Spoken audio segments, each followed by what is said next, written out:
FDA registered or FDA approved. Hindi nga bang isabay si S-Lite with other glutathione brands? Bakit po yung milligram content ng glutathione ni S-Lite ay ang baba? Ano nga ba ang best time sa pagtitake? About sa other vitamins, Sir Lawrence, pwede nga bang isabay is S-acetyl the best form of glutathione?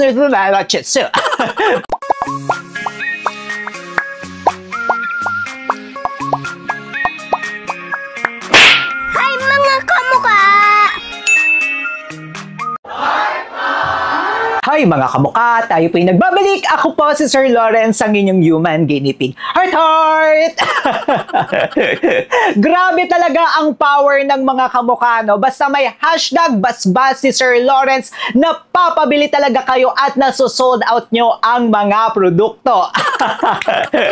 And kung babalikan nyo nga po yung last video natin, yung S-Lite na glutathione, yung S-Lite na S-acetyl, ito na naman tayo, no? S-Lite S-acetyl na glutathione, talaga namang napabili kayo mga kamuka. Pero kahit na ang dami nyong napabili doon, ang dami nyo rin ang mga nag-ask ng questions, mini-message nyo kami. Kaya naman, ngayong araw na ito, gagawa tayo ng hashtag FoxYou! FoxYou talaga, yes. Ito yung mga frequently asked questions nyo nga po doon sa certain na product or sa certain na brand or sa certain na produkto mga kamuka. At sisimulan na nga po natin yan dito sa S-Lite. And kung mapapakinggan nyo, ito ay bagong bili na naman ni Sir Lawrence. Yes, bumili na naman ako kasi, yes, I am a reviewer nga po mga kamukha, pero every time na wala po tayong nire-review or every time nga po na nagbe-breakout tayo sa mga certain na mga products na nire-review natin dito sa ating channel, bumabalik po ako sa mga favorite ko. Okay na okay yung naging experience ko kahit medyo mahal siya. Okay, ito na nga po. Una pong question nyo at as nyo, kahit sinabi ko na nga po doon sa review video natin na yon. And kung gusto nyo nga po mapanood yung review video natin na yun, ilalagay natin yan sa description box sa baba. At ilalagay na lang po natin yan dito sa taas mga kamukha. I-click nyo na lang yan kung gusto nyo mapanood yung naging experience po natin dito kay S-Lite. Ang first question nyo doon is, FDA registered or FDA approved nga bang itong si S-Lite? The answer is yes. FDA registered po itong si S-Lite. Matagal na nga po sila. At sa mga nagtatanong po pala kung bakit hindi nila nakikita yung S-Lite sa FDA portal, pwede nyo pong tingnan yung Edelwell Corporation tapos makikita nyo nga po yung S-acetyl na glutathione with SOD from melon extract. Medyo yung brand name lang nagkaroon lamang po ng pagkakamali. Pero ayan po, FDA approved sila or FDA registered sila. Second question, is S-acetyl the best form of glutathione? Ang daming nag-ask sa inyo niyan mga kamuka. And I think nagkaroon nga rin po ng issue about S-acetyl na glutathione. The answer is, magdedepende po yung word na best sa inyo mga kamuka.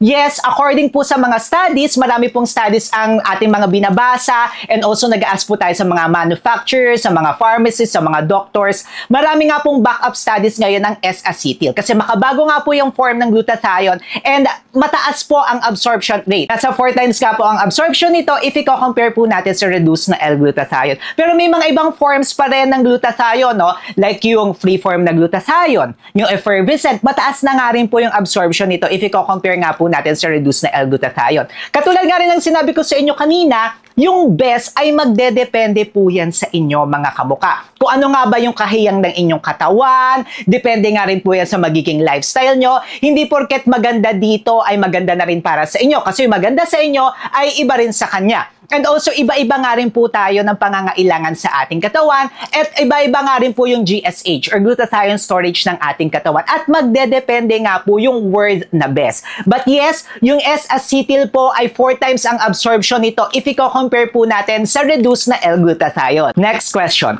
Sir Lawrence, bakit po yung milligram content ng glutathione ni S-Lite ay ang baba, 250 milligrams ang tapos napakamahal? Nasa 1 plus siya. Pero 250 milligrams ang per capsule. And Sir Lawrence, di ba, milligram does matter, sabi mo. Okay, ito siya mga kamuka.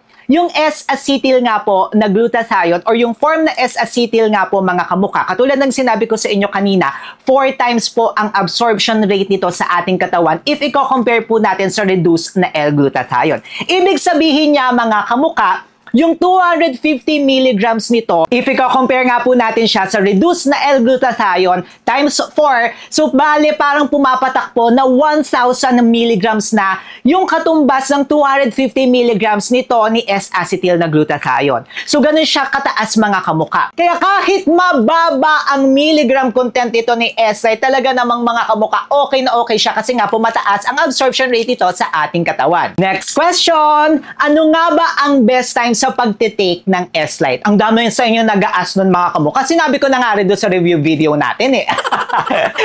Again mga kamuka, yung glutathione at yung mga ibang mga vitamins, mga supplements, ito po ay hindi gamot. Uulitin natin yan. Hindi sila gamot na nakakatreat ng certain na mga sakit or na mga allergy nyo. Ang mga supplement from the word supply, nagsusupply lamang po yan ng kakulangan ng mga bitamina sa ating katawan. Kaya walang oras talaga ito mga kamuka. No? Unlike kapag kunyari mga antibiotics, dapat every 4 hours, tapos dapat strict na ganitong oras, tapos yung time, yung haba, yung days, di ba? Kunyari yung iba 5 to 7 days lang.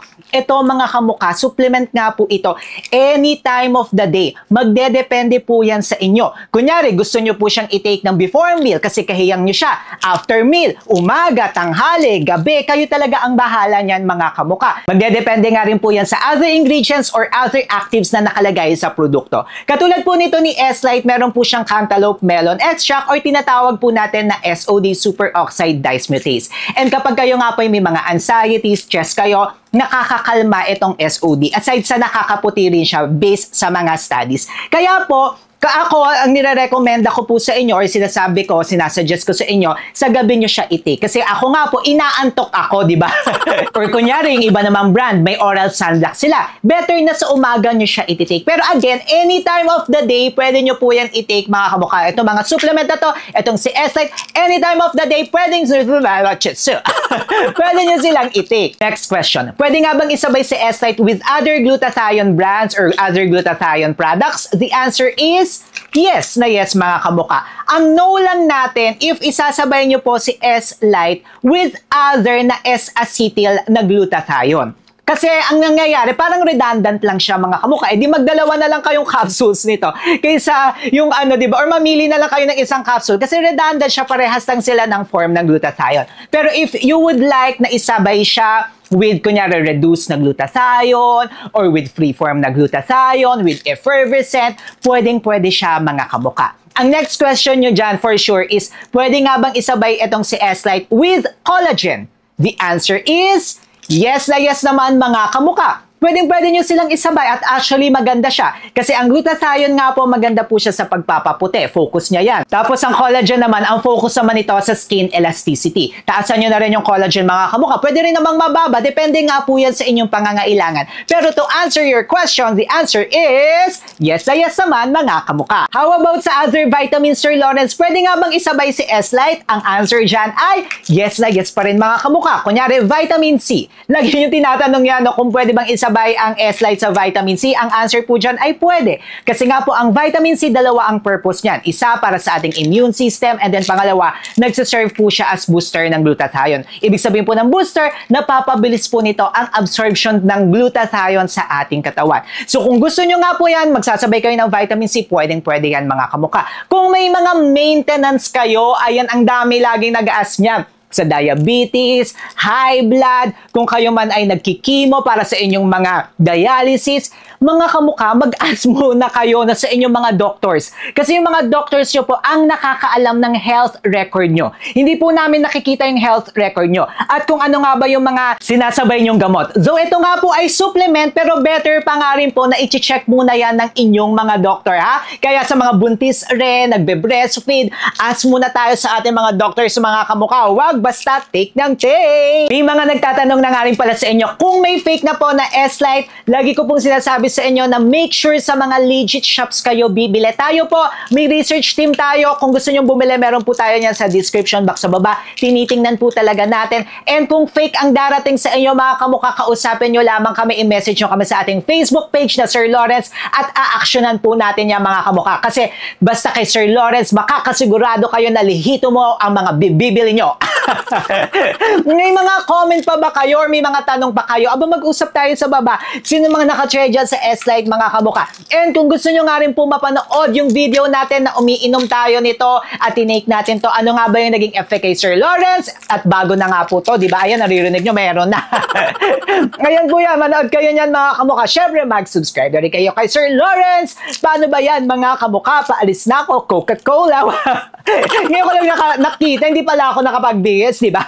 Quickie na to!